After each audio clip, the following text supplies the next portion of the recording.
Assalamualaikum warahmatullahi wabarakatuh. Kenalkan, saya Sumanjaya, SEMAK, Kepala Bidang Pembinaan Pengelolaan Keuangan Daerah Kabupaten Kota, Badan Keuangan Daerah Provinsi Pulau Bangka Belitung.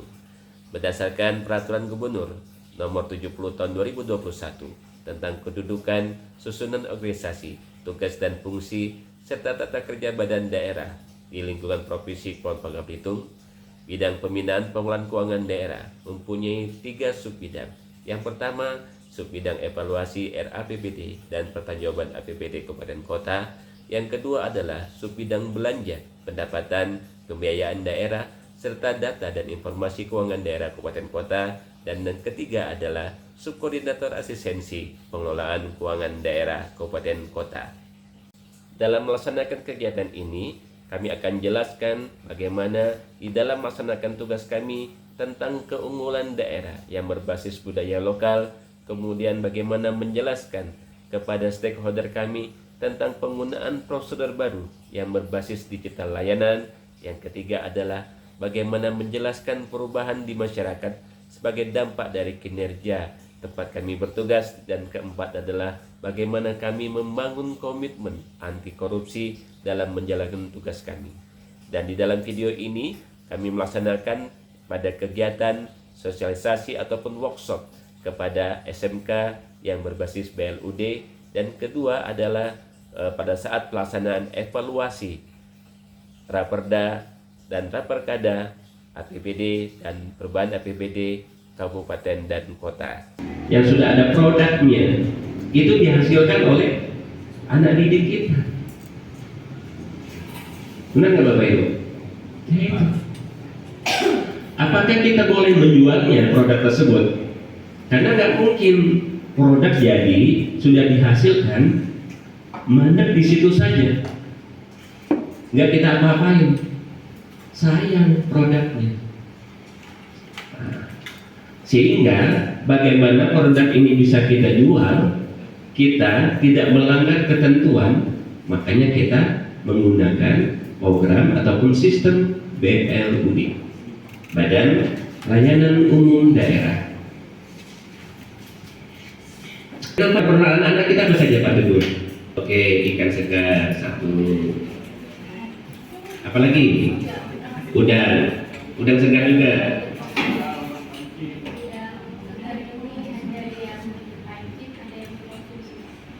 Pancing, ada konsumsi.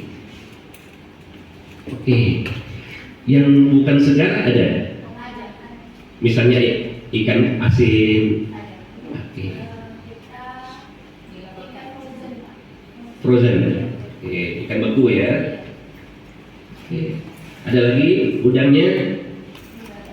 Nggak ada dalam bentuk belacan. Oke. Baik. Ini baru di budidaya, belum produk-produk lainnya. Masih ada produk lain kan dulu? Baik. Tentang tarif layanan SMK 4. Apa saja tarif layanan? Apa saja produk-produk layanan yang ada di SMK 4? Ini berapa nih ikan segar? 1 kilonya berapa? Pasti ada ukuran-ukurannya kan Bapak Ibu? Iya. Ini nanti akan dituangkan dalam perda yang sedang dicari-cari ini Bapak Ibu. Saya mau nanya dulu, ikan nila sama lele, kalau besarannya, bukan saya nanya dulu, sama nggak besar? Kalau besarnya 1 ekor 1/2 kilo dengan 1 ekor 1/4 kilo, sama nggak harganya? Harga satuannya? Oke.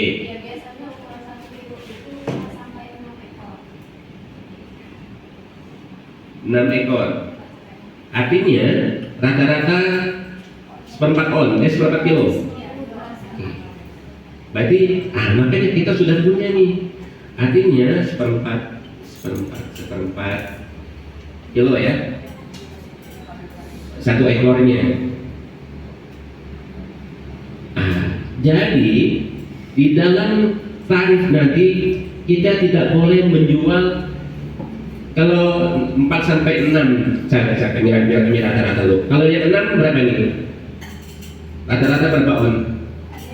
Enggak, beratnya 80 ya. Jadi sudah punya standar.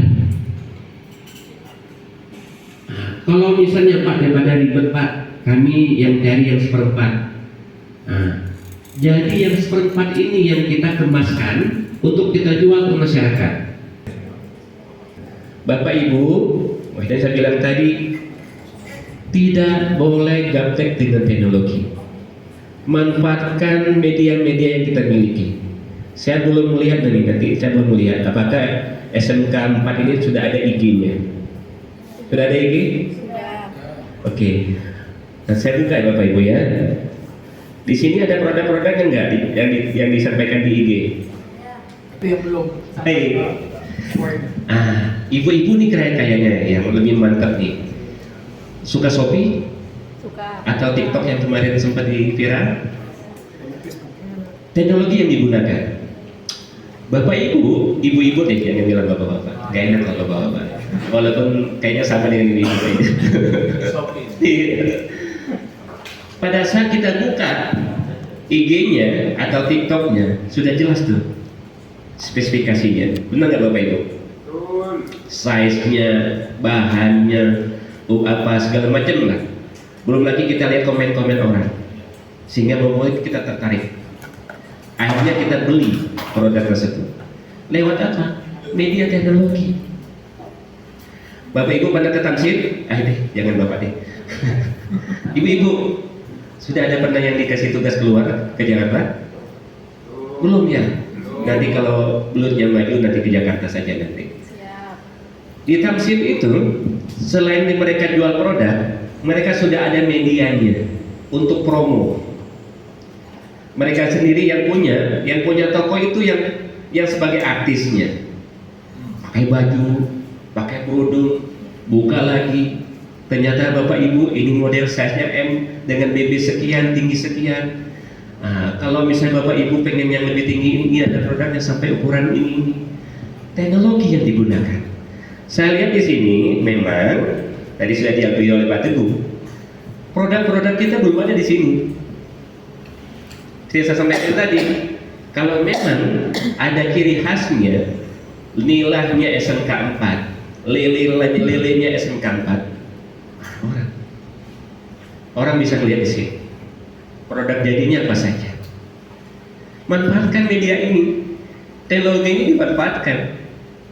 Bukan berarti saya melarang Bapak Ibu memberitakan informasi tentang kegiatannya di SMK. Enggak apa-apa. Itu silakan. Tapi Bapak Ibu ini juga, apa sih kekhasan kita? Produk lokalnya SMK 4 apa saja? Produk-produk jadinya SMK 4 yang beda dengan produk yang lain, SMK yang sama misalnya, apa yang membuat beda? Sehingga orang tertarik dengan produknya SMK 4. Nanti saya tidak mau ibu-ibunya yang ataupun bapak-bapaknya yang lebih eksis. Saya pengen anak didik kita yang eksis. Bapak Ibu hanyalah untuk meningkatkan pelayanan kepada masyarakat. Jadi sesuai dengan Permendagri 79/2018, BLUD ini adalah sistem yang diterapkan oleh perangkat daerah, unit kerja. Bapak unit kerja kan, UPT kan, benar Pak Teguh? Iya. Memberikan pelayanan kepada masyarakat yang mempunyai fleksibilitas dalam pengelolaan keuangan sebagai pengecualian. Setelah menerapkan BLUD ini, maka inilah yang harus Bapak lihat, Bapak Ibu, bahwa untuk melaksanakan BLUD ini sudah ada ini. Ini adalah salah satu strategi solusi kebijakan perbaikan sektor pelayanan publik. Rangka meningkatkan pelayanan, produktivitas, efisiensi, efektivitas, instansi pusat dan daerah memberikan pelayanan kepada masyarakat, diberikan fleksibilitas dalam pengelolaan keuangannya. Pada saat Bapak Ibu menjual produk anak-anak kita, pada saat nanti Bapak Ibu menjual produk anak-anak kita, nanti uangnya, kalau kita pakai konsep keuangan daerah, uangnya akan masuk ke kas daerah. Konsepnya harus di mana-mana ketentuan umumnya semua uang penerimaan harus masuk ke kas daerah, dan itu harus 21 kali 24 jam harus disetor ke kas daerah. Jadi bendahara penerimaan ada bendahara penerimaan kita di sini? Oh, lagi belum. Nanti mereka akan ketemu saya. Bendahara penerimaan 1 kali 24 jam harus disetor ke kas daerah, kecuali wilayah-wilayah tertentu. Misalnya wilayahnya agak pulau dikit, sulit untuk menyetor ke kas daerah, jaringan listrik segala macam, itu masih diperbolehkan untuk lebih dari 1 kali 24 jam. Intinya uang yang diterima harus disetor ke kas daerah. Itu. Tetapi dengan menggunakan belut, ini cukup masuk ke kas belut. Kalau ini Bapak Ibu sulit untuk mengambilnya, Bapak Ibu nunggu nih, misalnya produk Bapak Ibu dijual pendapatan 1 tahun ini 1 M misalnya, masuk ke kas daerah, belum tentu Bapak Ibu dapat 1 M. Padahal kita sudah all out, pengen jual produk, pengen produksi produk ke sistem cepat. Pak, ngapain Pak? Kok cuma dapat 10 juta Pak? Kalau pakai prinsip APBD. Tapi kalau kita pakai konsep belut, 1 M ini akan masuk ke kas belut. Silakan Bapak Ibu nanti menggunakan 1 M ini untuk sekolah Bapak Ibu. Pak Suman, bolehkah 1 M ini kami gunakan untuk beli alat? Silakan. Bengkel. Oke, belanja bahan bengkel.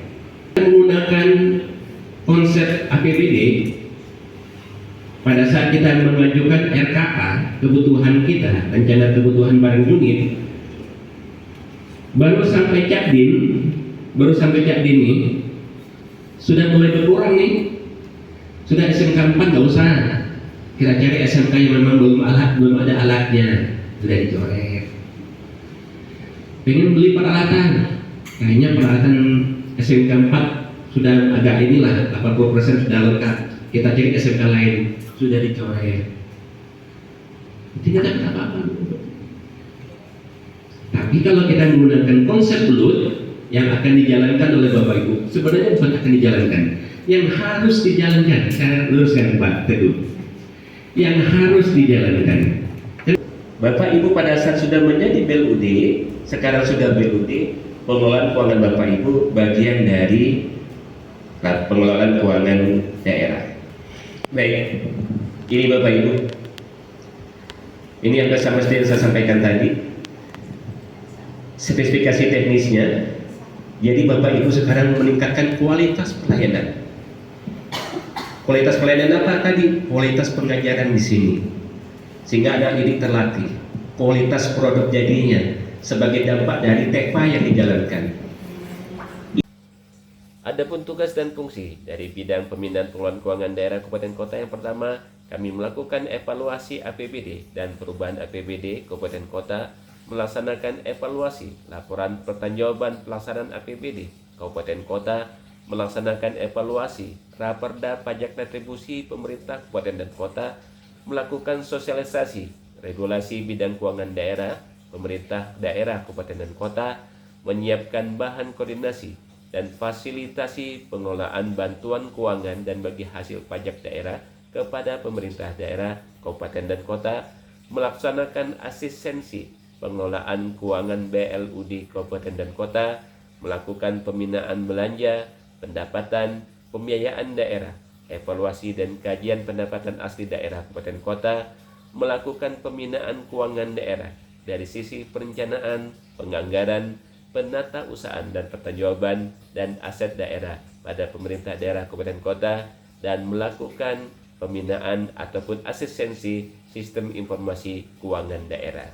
Bapak Ibu yang kami banggakan, bicara tentang belut ini memang sulit kalau kita menerjemahkan belut. apalagi ini mau diterapkan oleh Bapak Ibu di lingkungan sekolah. Bicara tentang belut, kalau Bapak Ibu tentang belut, tahu belut kan Bapak Ibu ya? Tahu. Bentuknya licin Bapak Ibu ya? Iya. Susah untuk dipegang ya.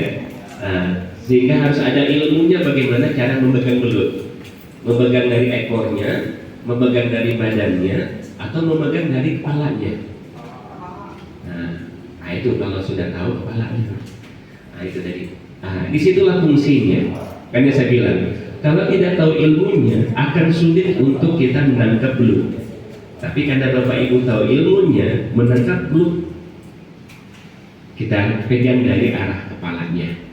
Dan inilah yang ingin kita terapkan di SMK 4 ini. Bagaimana menerapkan belut.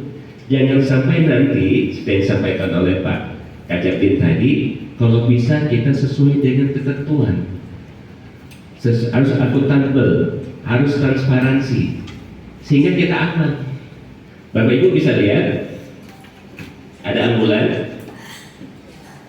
Baik, saya lebih pada saat saya bicara tentang belut, saya ingin mengilustrasikan tentang ambulan. Coba Bapak Ibu pikirkan, pernah lihat ambulan pada masa Covid atau sekarang juga? Kalau lewat lampu merah, jalan terus kan? Kalau misalnya kita walaupun beriringan, kita harus minggir kan? Mereka bebas aja kan jalan lempeng gitu kan, terus gitu dengan kecepatan full gitu kan, mereka bisa kan? Kita memahami kan? Nggak masalah, ambulan, benar nggak Bapak Ibu? Kemudian mereka bisa jalan di atas 100 kecepatannya.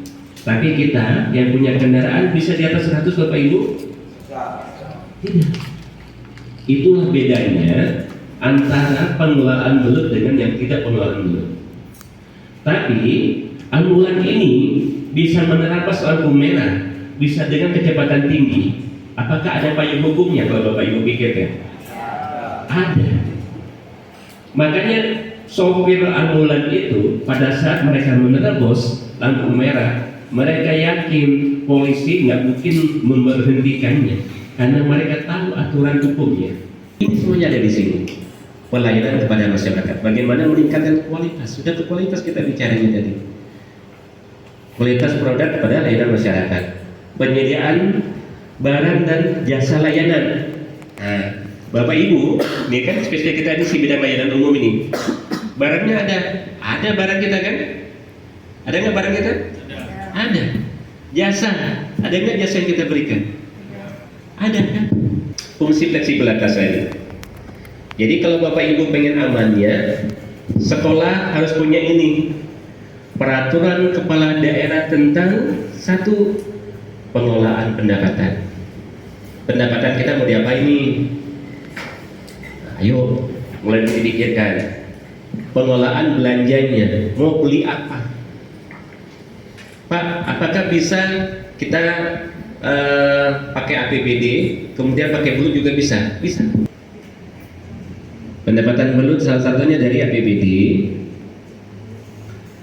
Tadi saya bilang tadi, kemudian dari jasa layanan, kemudian dari hibah, kemudian dari kerjasama,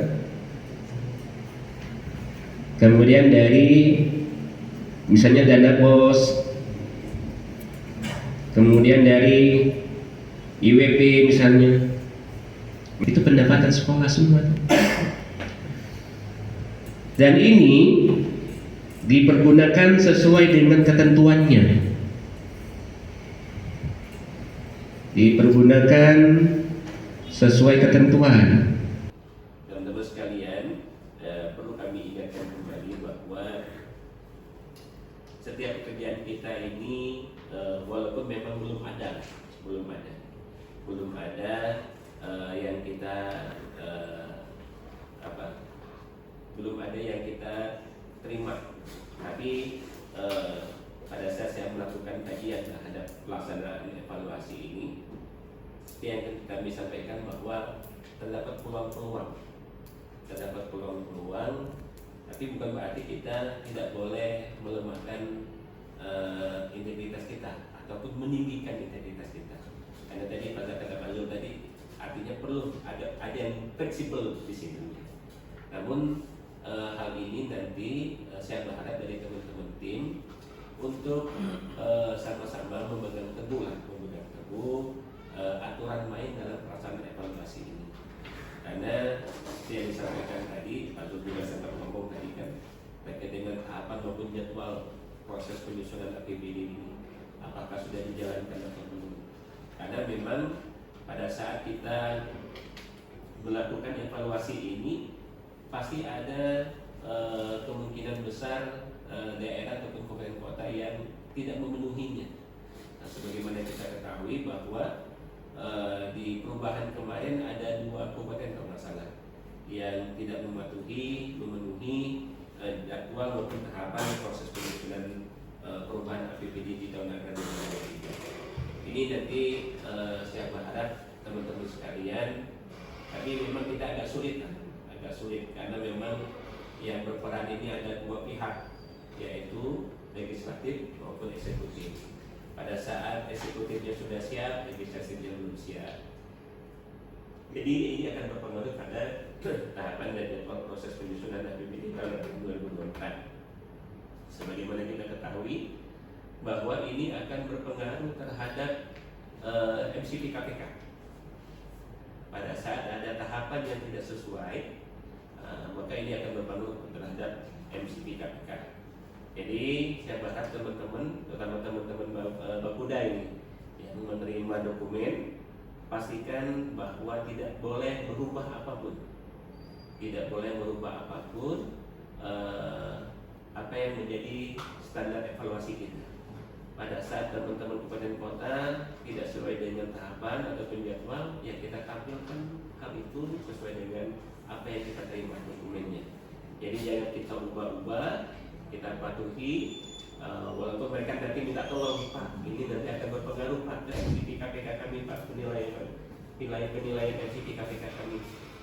Jadi jangan kita ubah-ubah. Jadi saya mohon nanti kepada teman-teman Bakuda untuk tidak melakukan perubahan, dan saya yakin teman-teman juga kita tidak pernah merubah. Kita memunculkan dokumen apa adanya. Kemudian yang kedua, potensi terjadinya fraud ataupun kecurangan ini juga pada saat kita menerima dokumen. Jadi saya berharap teman-teman PIC terutama, kemudian Kasubit, Pak Hidayat, pastikan kembali bahwa dokumen yang kita terima adalah dokumen yang sesuai dengan surat edaran kita, sesuai dengan apa yang kita minta. Jadi apabila ada dokumen yang tidak sesuai, maka jangan ada yang membuat berita acara. Karena sesuai dengan SOP kita, pada saat dokumen datang sesuai, kita tuangkan dalam berita acara, maka itulah dasar kita untuk memulai pekerjaan kita. Jadi jangan sampai nanti, apalagi teman-teman kita ini dari kabupaten kota, alasan mereka, Pak, Bu, ngerayu PIC-nya atau padi kan, kami kurang data misalnya, bisa nggak dibuat PA dulu, nanti baru kami sampaikan untuk waktu selanjutnya. Ya, itu jangan dulu, jangan dilakukan. Ya Pak Hidayah ya, belum nanti dipastikan. Jadi harus lengkap dan sah, baru bisa kita tuangkan dalam berita acara, dan itu menjadi dasar kita untuk melakukan evaluasi. Dan ini juga pada saat kita menuangkan dalam berita acara ini, inilah dasar nanti PIC-nya menyerahkan semua dokumennya kepada para evaluator. Kemudian yang ketiga, yang memang rentan, yang masih kita pelajari juga, baru mulai kita pelajari, yaitu tindak lanjut hasil evaluasi. Jadi hari ini kita menyepakati, kalau kemarin kan sesuai dengan saya sebagai ketua tim dalam tim ini, berapa yang harus, dan memang kemarin kita tidak menarget yang tidak menargetkan, yang penting ada perubahan di saat tindak lanjut. Jadi di kesempatan kali ini nanti kita sepakati berapa kira-kira standar ataupun range untuk tindak lanjut, sehingga nanti teman-teman PIC pada saat menerima dokumen tindak lanjut sudah tidak bertanya-tanya lagi, karena sudah kita tetapkan berapa persentase ataupun range tindak lanjut yang harus ditindaklanjuti oleh teman-teman kabupaten kota. Dan ini nanti akan berpengaruh kepada teman-teman di Biro Hukum pada saat memberikan nomor register, karena pasti akan bertanya ke Bakuda bagaimana tindak lanjut hasil evaluasi, karena memang mereka tidak paham, karena memang sesuai dengan ketentuannya pun mereka berkoordinasi dengan Bakuda, Bakuda yang lebih paham. Artinya jangan sampai nanti saking dekatnya, mungkin WFA mungkin ya dekat dengan Pak Abiyu gitu kan, masih ada Abimayu kan Pak Abiyu, dengan masih ada ininya kedekatan secara batin dengan Bangka Barat gitu kan, udah dipermudah gitu kan, jangan. Ini akan berpengaruh, karena pasti Biro Hukum, Pak, kami sudah menerima jawaban dari Bakuda, ada Bakuda silakan, ya kami serahkan nomor registernya. Jadi kalau Biro Hukum tidak ada yang salah kalau saya bilang, kalau saya kajian saya, pemikiran saya. Kenapa? Karena mereka sudah berkoordinasi dengan Bakuda. Pihak Bakuda ini, teman-teman Bakuda ini, ya, saya pastikan lagi bahwa jangan sampai nanti dari beberapa rekomendasi kita terhadap hasil evaluasi kita, bahwa tidak ada yang dipastikan, tidak ada yang tidak ditindaklanjuti oleh teman-teman, kecuali hal-hal tertentu yang sudah kita sepakati. Salah satu contoh mungkin belanja pegawainya, walaupun kita bilang 30%, ternyata di sana 40%, mungkin tidak sesuai. Jadi kita sepakati berapa yang harus mereka turunkan belanja pegawainya. Salah satu contohnya. Jadi baru kita dapatkan, kita tentukan pada saat pertemuan ini. Ini yang mungkin dari 3 hal dari setiap pelaksana kita. Banyak sebenarnya peluang-peluangnya untuk kita adanya peluang untuk melakukan kekurangan di situ. Tapi kita berharap pekerjaan kita ini aman, karena kemarin dokumen kita juga diminta oleh BPK, dan alhamdulillah sampai dengan keluarnya LHP BPK, ya tidak ada yang bermasalah terhadap pekerjaan evaluasi kita. Ini yang saya berharap. Jadi yang kemarin menjadi pengalaman kita, kita pernah dimintai keterangan oleh BPK terkait dengan hasil evaluasi. Mudah-mudahan ke depan tidak ada lagi permasalahan terkait dengan hasil evaluasi kita, karena kita berusaha untuk melakukan evaluasi ini sesuai dengan ketentuan yang berlaku. Ini sebagai arahan saya kepada teman-teman tim. Mudah-mudahan ini bisa kita laksanakan sebaik-baiknya. Saya berharap kita semuanya dalam kondisi sehat, ya, dalam kondisi sehat. Seperti saya sampaikan tadi, saya minta bantuan teman-teman nih semuanya nih, teman-teman semuanya, nggak dari Bakuda, nggak dari Biro Hukum, nggak dari Bapeda, nggak dari Inspektorat. Saya berharap waktunya di sela-sela kesibukan di akhir tahun. Jadi sehingga ini nanti akan mempermudah, mempercepat proses evaluasi kita. Ingat, kita sepakat bahwa kita pengen mempermudah